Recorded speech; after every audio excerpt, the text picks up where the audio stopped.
Zemapziņa un apziņa ciparos, un no kurienes mūsos rodas domas un emocijas.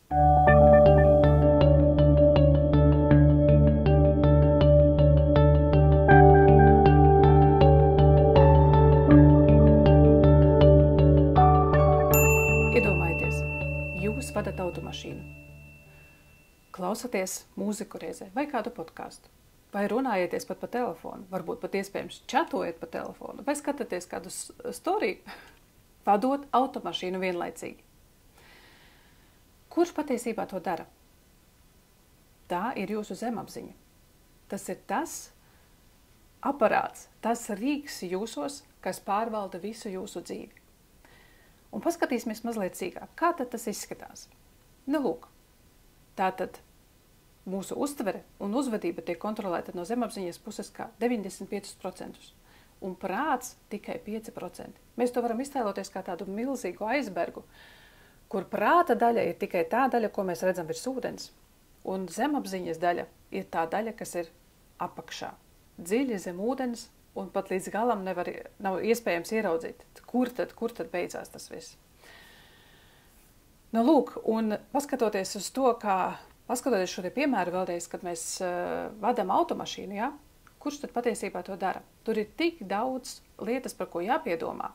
Ja? Un ja mēs atceramies sevi tad, kad mēs tikko mācījāmies automašīnu vadīt, cik mums ļoti bija jāpiedomā pie katras kustības, kā pārslēgt ātrumus, kur jābremzē, kur jāskatās, kādos spoguļos, jāpiesprādzējās, jāskatās arī spidometrā, uz kādu ātrumu es braucu, un tā tālāk un tā joprojām. Un kā ir šodien? Tad, kad tu jau šo te automašīnu vadi vairākus gadus, piemēram, un katru dienu, tātad tu jau esi tik ļoti tajā iekšā, kad tas ir automātiski. Tas notiek vienkārši automātiski. Un šīs te automātisms darbojās no zemapziņas. Mūsu zemapziņa dzīvo savu dzīvi, var teikt, mūsos iekšā, un tas ir 24/7. Pat tad, kad mēs guļam, mūsu zemapziņa strādā. Mūsu zemapziņa neguļ nekad.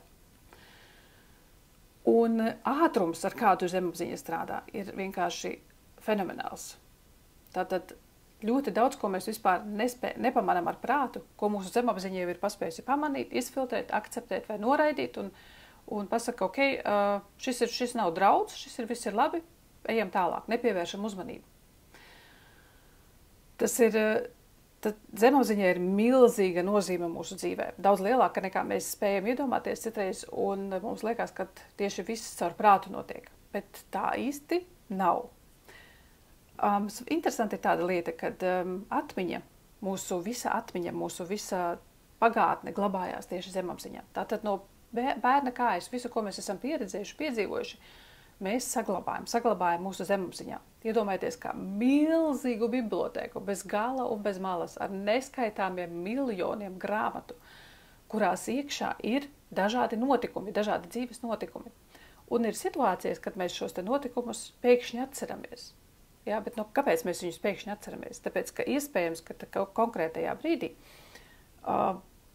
konkrētais brīdis tieši sacaucās ar to situāciju, kas ir bijusi kādreiz. Un mūsu zemapziņa automātiski ielādē šo te grāmatu, jā, atver vaļā un pasaka, šeit ir līdzīga situācija. Toreiz mēs rīkojamies tā, mums izdevās, šoreiz darīsim tāpat. Jā.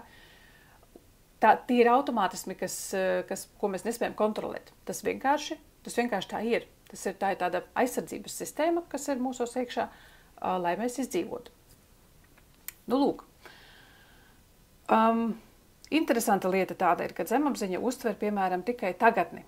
Mūsu prāts spēj iztēloties nākotni, spēj dzīvot tagadnē un spēj atcerēties arī lietas, kas bija pagātnē. Bet spēj atcerēties tikai tāpēc, ka mūsu zemapziņa to visu ir saglabājusi.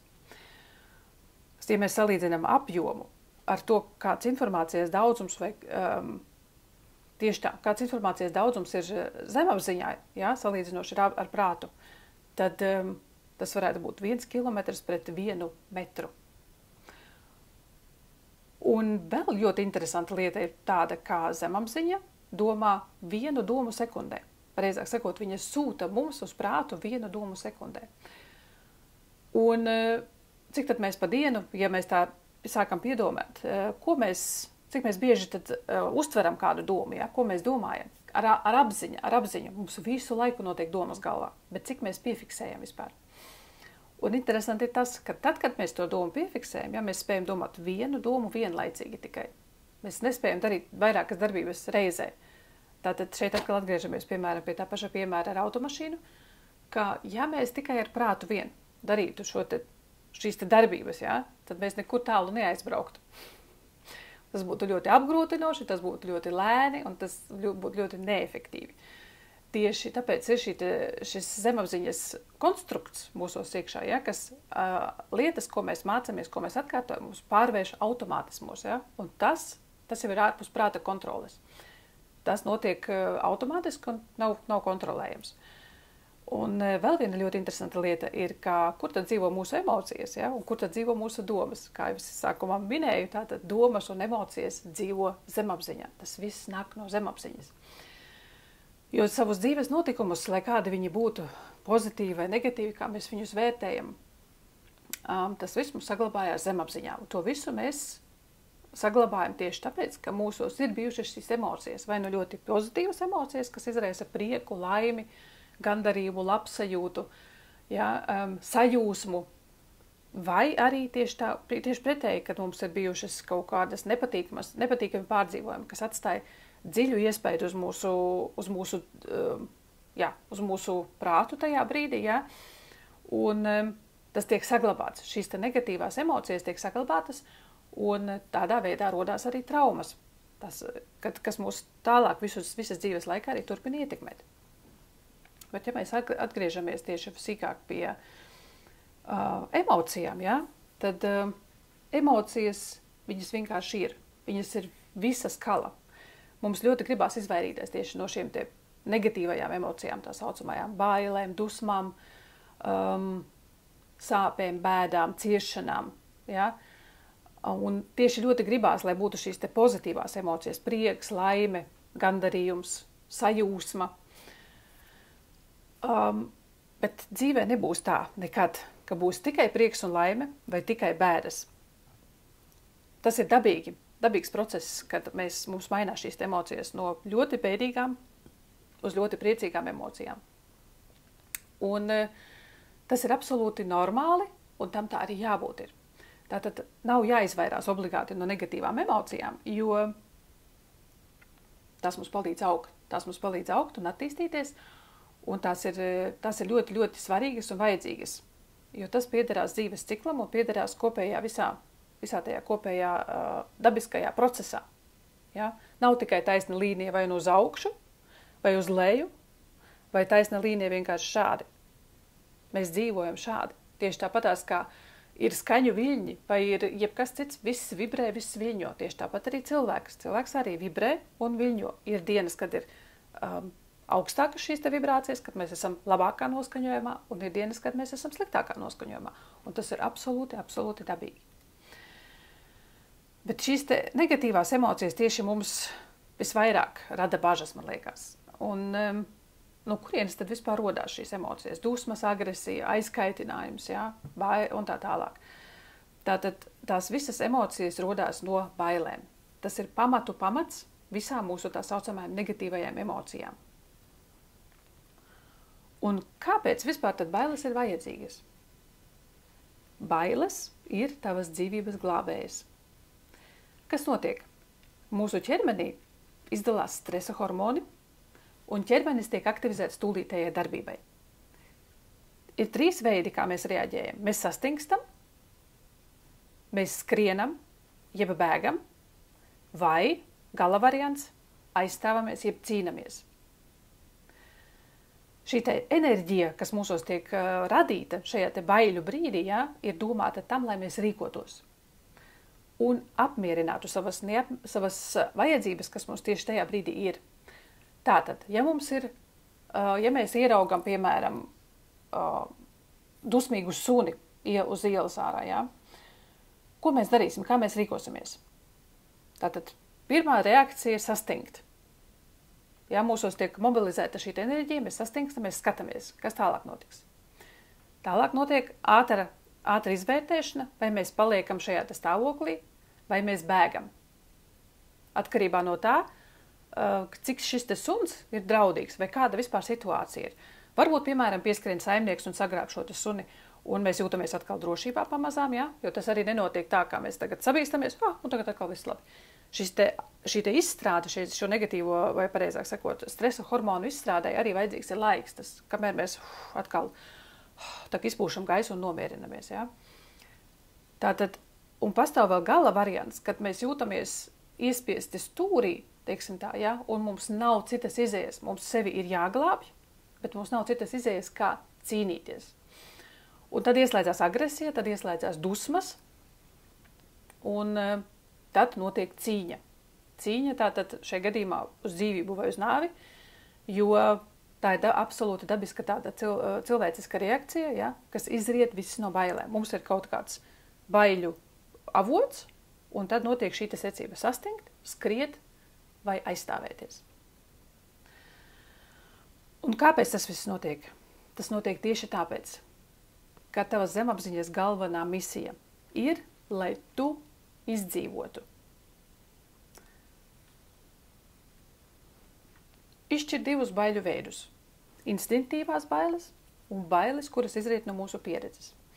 Tātad instinktīvās bailes, ja, ir tās bailes, ko es tikko jau iepriekš minēju. Ja mēs pēkšņi saskaramies ar kādu baiļu, ar kaut kādu stresa situāciju, ja, tad notiek šīs te automātiskās reakcijas. Sastingt, bēgt vai aizstāvēties. Ja, vai arī viss pēc kārtas, atkarībā no konkrētās situācijas. Un tas ir ļoti vajadzīgi. Tas ir ļoti vajadzīgi tieši tāpēc, lai mēs izdzīvotu. Ja? Jo, piemēram, paskatīsimies citu situāciju. Mēs pamanām, ka mums drāžas virsū automašīna, piemēram. Ja? Nu, mēs tad paliksim stāvēt un domāsim, tagad, ko mums tagad darīt. Nē, mums absolūti automātiski notiek, tas viss nāk no zemapziņas, mums absolūti automātiski notiek reakcijas. Tātad mēs virzam savu ķermeni prom no šīs situācijas, mēs sākam bēgt, jo mēs saprotam, ka tas ir automātiskās reakcijas. Ja? Mēs saprotam cīnīties ar šo te automašīnu, kas drāžas virsū, mēs nespēsim cīnīties, un palikt stāvot arī ir stulbi. Ja? Tad mēs vienkārši būsim beigti. Tas nozīmē, ir jābēg. Ja? Un tas notiek sekundžu simtdaļu laikā, šīs te reakcijas, kad mūsu smadzenes norieģē. Ok, ja mēs paspējam to visu ieraudzīt, ja, pamanīt, tad mēs tātad bēgam. Ja? Un tas ir absolūti dabīgi un absolūti normāli. Vai cita kāda situācijā, piemēram, mēs ieraugam zirnekli, ja, kas mums liekas draudz priekš mums, ja, kādam ļoti nepatīk zirnekļi, vai kāds cits dzīvnieks čūska vai kaut kas kas varētu būt tavas dzīvības draudz, ja. Tad arī šajā situācijā tad notiek visas tieši tās pašas reakcijas, ja. Un tam tā ir jābūt. Tas ir labi, lai mēs izdzīvotu. Bet ko darīt ar tām bailēm, kuras izriet no mūsu pieredzes? Un šīs bailes, ko mēs radam savā prātā, ja, rada trauksmi un stresu. Un tās ir tās pieredzes, kas mums nāk līdzi no mūsu pagātnes. Tātad mēs atmiņās atkal pārstrādājam, prāts mūsu pārstrādā dažādas situācijas, ja, zemapziņa sūta dažādas domas, dažādas aktivizē, ka, nu, nav labi, kaut kas nav labi, ir kaut kā jārīkojas, kaut kas jādara, ja. Un tās ir pārsvarā mūsu domāšanas kļūdas, kas mums izraisa stresu mūsu prātā. Un tās ir tādas lietas, kā, piemēram, es jau zinu, kā tā būs. Bet, ja tā pavisam godīgi, mēs varam zināt 100% nākošajā brīdī, nākošajā sekundē tagad, ja, ka notiks tas. Nu, ja tā pavisam godīgi, mēs to nekādi nevaram zināt. Mēs varam zināt tikai to mirkli, kurā mēs esam tagad. Tagad ir šis mirklis, jā. Bet kas notiks nākošajā sekundē vai nākošajā minūtē? Vai kas notiks, nezinu, rīt? Vai vēl vairāk pēc gada vai pēc 10 gadiem? Mēs tikai varam iedomāties, mēs tikai varam iztēloties, kas varētu būt, jā. Un šī iztēle, lai cik tas nebūtu paradoksāli, balstās uz mūsu pagātni. Balstās uz to, ko mēs jau esam līdz šim pieredzējuši. Tāpēc uzticēties tam un paļauties uz to, ka būs tieši tā, kā es esmu iedomājies, nu, tas ir muļķīgi. Jā, bet mēs to daram. Un es zinu, ko citi par mani domā. Ja? Gaišredzība tātad. Kā tu vari zināt, ko citi par tevi domā? Nu kā? Tu māki domas lasīt? Es nemāku. Bet arī man dažreiz liekas, ka es zinu, ko citi domā. Tāpēc tas ir tā ir tāda lieta ļoti, kad tas ir tas, kas izraisa mūsos stresu un bailes, jo mums liekas, citi domā to un to, ja, un tāpēc es labāk nedarīšu tā un tā, vai neteikšu to un to, un ko citi vispār padomās. Un savā būtībā, kāda tam vispār ir nozīme? Nu, kāda? Nu, tas ir saistīts atkal ar citām lietām. Tas ir saistīts, piemēram, tādām lietām, ka es iespējams jutīšos atstumts, iespējams jutīšos nepieņemts, es varu tikt izsmiets, ja? Un tas arī šīs te reakcijas nāk no mūsu pagātnes pieredzes, ka mēs rīkojamies tieši tā, kā mēs rīkojamies, tāpēc, ka mums ir lūk šī pieredze bijusi jau, ja? Kad, ja mēs kaut ko ne tā izdaram, piemēram, skolas laikā, ja? Citi par mums smējās, ja mēs kaut kur kļūdamies, ja mēs kaut ko pasakam ne tā, citi par mums smējās. Vai, ja mēs sākam domāt citādāk, vai mūsu uzskati nesakrīt īsti ar mūsu draugu uzskatiem, ja, kas notiek? Draugi sāk novērsties. Tās ir tās pieredzes, kas mums liek rīkoties, turpina likt rīkoties tieši tāpat arī mūsdienās, tieši tāpat arī tagad. Bet atšķirība ir tā, ka mēs šobrīd esam pieauguši cilvēki, ja, un mēs esam spējīgi, atšķirībā no mūsu kā bērni, ja, mēs esam spējīgi organizēt savu dzīvi paši. Un jā, mums gribās šo te piederības sajūtu, bet tas ir tas tāds, ja mēs tikai skatāmies, ko citi domās, un skatāmies, lai mēs lūk šajā te vidē iederētos, bet mēs neesam paši ar sevi apmierināti īsti, mums tomēr tā sirds sitās citā virzienā, vai mums ir citas domas vai cits viedoklis, ja? Un mēs viņu nesakam tieši tāpēc, lai mūs neizstumtu, ja, no šī te draugu loka. Tad mēs nododam paši sevi. Un tas ir bēdīgi. Jo eksistē arī citi cilvēki uz pasaules, kuri domā līdzīgi, kuri arī pēc tam savēlkās, sasaucās, bet tas ir jau cits stāsts. Pieņemt lēmumus attiecīgus, ja, šajā sakarībā. Kas vēl ir, piemēram, viena atsevišķa pieredzes fragmenta vispārināšana uz visu savu pieredzi. Nu jā, tā ir tāda interesanta prāta un zemapziņas darbošanās, ja, kad mēs varam izdarīt kaut ko ļoti, ļoti labi, mums ļoti patīk pašiem un arī ļoti labas atsauksmes ir, bet pietiek kādam vienam cilvēkam pateikt, nu jā, kaut kā tomēr ne. Kas notiek? Kā mēs reaģējam tad? Tieši tā. Mums liekas, ka viss ir pilnīgi izgāzies. Bet tikai vienam cilvēkam, tas ir tas teiciens, viena darba spile sabojā visu medusmucu. Ja? Bet kurš tad to pieļauj savā būtībā? Ja? Mūsu pašapziņa nav tik augsta šajā gadījumā, ja? Kad šo te vienu cilvēku mēs būtībā varētu arī pilnībā ignorēt. Jo 100% dzīvē, var teikt, nav nekas. Ja? Un, ja tu pats jūties ar to padarīto, gandarīts un apmierināts, super! Un tas ir pats galvenais. Ja?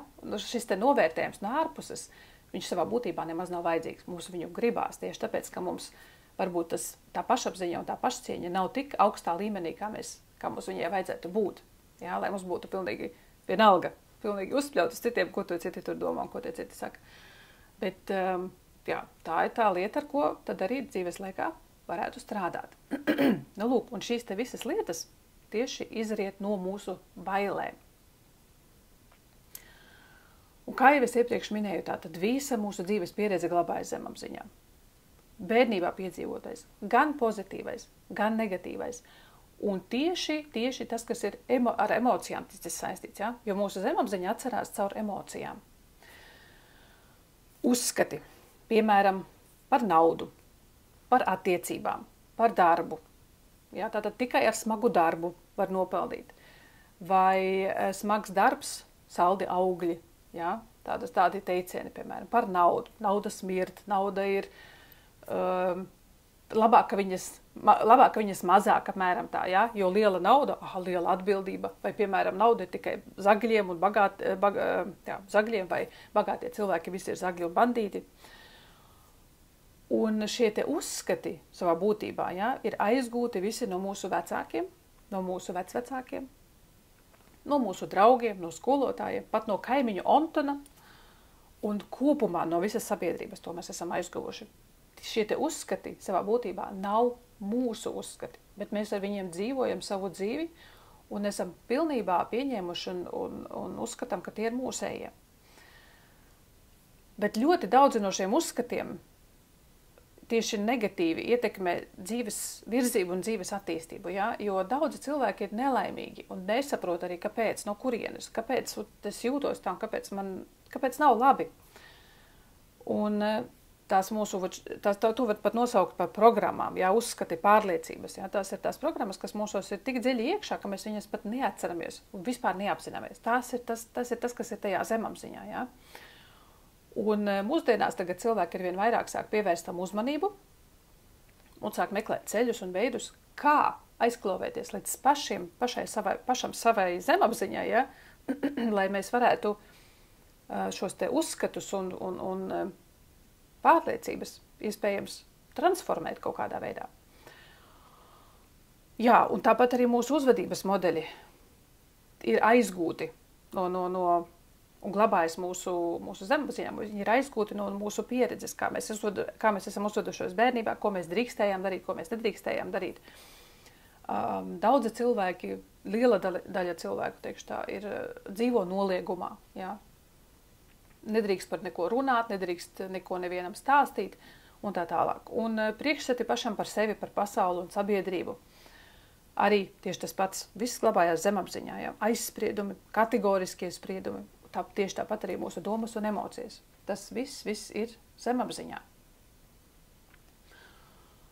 Un zemapziņa pati par sevi ir aizsardzības sistēma, kura pamatojas tieši uz mūsu dzīves pieredzi.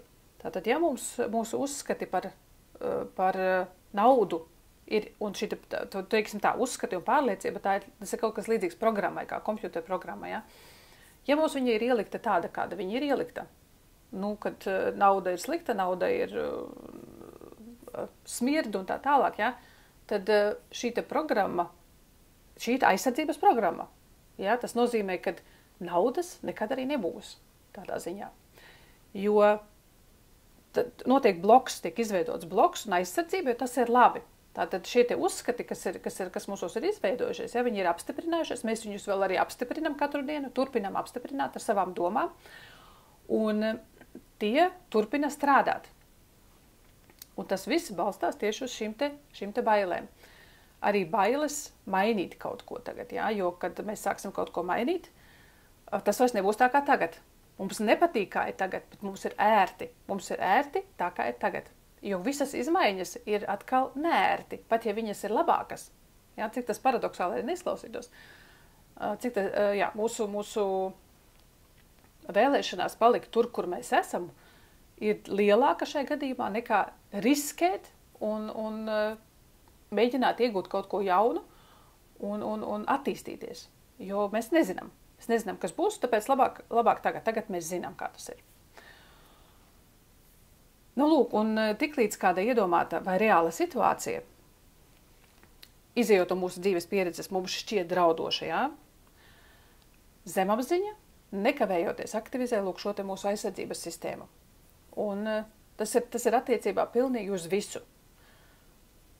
Jā, tāpēc saku, cilvēki šobrīd arvien vairāk sāk pievērst tam uzmanību, ja, kad nav tikai tā pasaule, ko mēs tā kā sev redzam, vai mūsu prāts, tikai to, ko mēs ar prātu spējam ieraudzīt, loģiski izdomāt, ja, un izdarīt.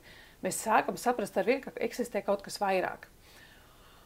Un šis te vairāk visdrīzākais ir tieši šī te zemapziņa. Tieši tas, kas slēpjas mūsos iekšā, šis te potenciāls. Un tad, kad mums smadzenes zemapziņa sūta šo aizsardzības sistēmu, mūsos automātiski tiek izstrādāti stresa hormoni asinīs, tiek izvadīti, un mēs sākam rīkoties. Rīkoties, tas nozīmē, vai nu mēs sastingstam bailēs, tā mums var būt visa dzīve, mēs esam vienkārši kā sastinguši, jo mums ir nepārtraukta trauksme, nepārtraukts stress dēļ visai iespējamā.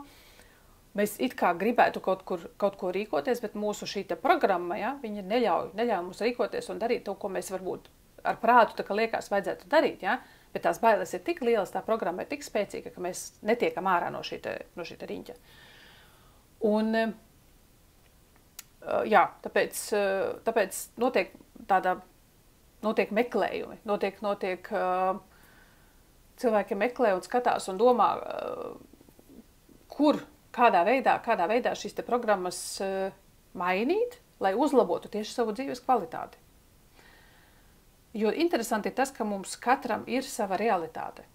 Ja? Mēs savu realitāti, tas ir tā, ka iedomājieties, piemēram, stāv spainis istabā pa vidu, spainis, ja? Un viens cilvēks stāv spaiņa vienā pusē, un otrs cilvēks stāv spaiņa otrā pusē. Tātad redzam tikai vienu šo te spaiņa daļu.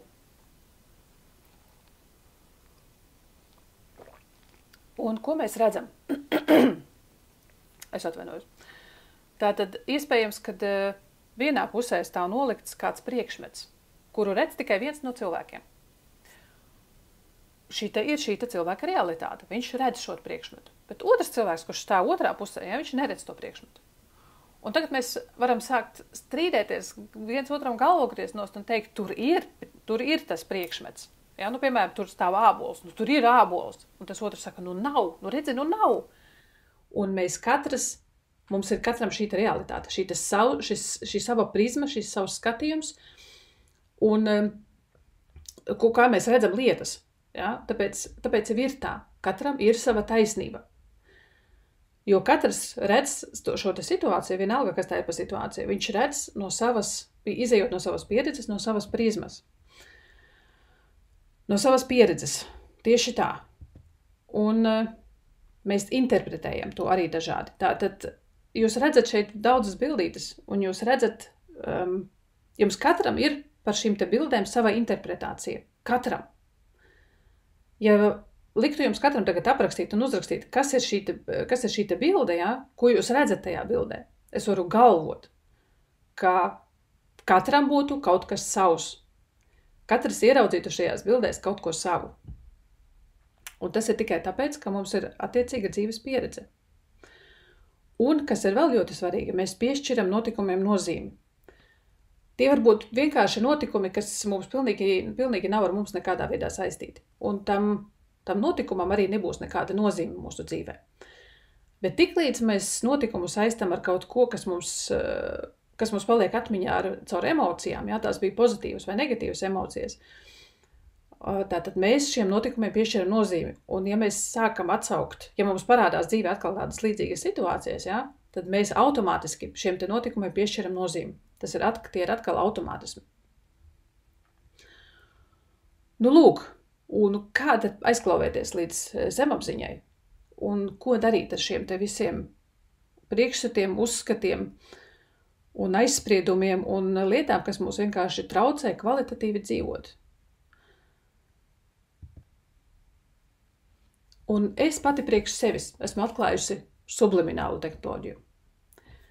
Tas ir fantastisks rīks, kas tiešā ceļā iedarbojas uz tavu zemapziņu. Subliminālu klausīšanās man pašai palīdzējas atbrīvoties no iekšējās trauksmes. Trauksmes, kura bija radusies no nezināšanas un no neziņas, un trauksmes, kas bija radusies no bailēm no nākotnes. Man bija kādreiz tāds uzskats, es labāk zinu to slikto, nekā nezinu neko. Un tas bija tas, kas ļoti ietekmē arī manu tālāku attīstību, jo man bija vienmēr jāzina, kas notiks. Un tiklīdz es nezināju, jo, ja tu sāc kaut ko jaunu darīt, ja, tu nekad nezini, kā tas attīstīsies. Līdz ar to ir tās bailes, un līdz ar to ir tas bloks. Ja, tu netiec tālāk. Caur sublimināliem man ir palicis vieglāk piedot un palaist aizvainojumu, pat ļoti senu aizvainojumu. Un es esmu tik pateicīga par to, ka tas ir tāds smagums, ko mēs nesam ar aizvainojumu savā dzīvē, ka mēs vienkārši ka mums izdodās viņu vieglāk palaist un nomest. Tā dzīve iegūst pilnīgi citu kvalitāti, daudz vieglāk. Mana pašpārliecinātība aug ar katru dienu, jā. Un es katru dienu no dienas arvien vairāk spēju pieņemt sevi, spēju iemīlēt sevi. Un tas viss ir tikai pateicoties tam, ka es regulāri klausos subliminālus. Ja tu vairāk esi lasītājs, ja, tad apskaties manā mājaslapā subliminal.lv. Tur ir viss sīki un smalki aprakstīts par un ap subliminālu tehnoloģiju, kā arī daudz citas noderīgas informācijas. Un vai arī skaties video, kuru tu redzi kā nākamo, lai uzzinātu, kas tie tādi sublimināli vispār ir un kā to klausīšanās tieši tev var būt noderīga. Es, protams, priecāšos, ja tu abonēsi šo kanālu un pabaros algoritmu ar īkšķiem uz augšu. Protams, ja tev šis video likās noderīgs un vērtīgs. Jā, paldies, ka noskatījies un uz tikšanos nākamajā.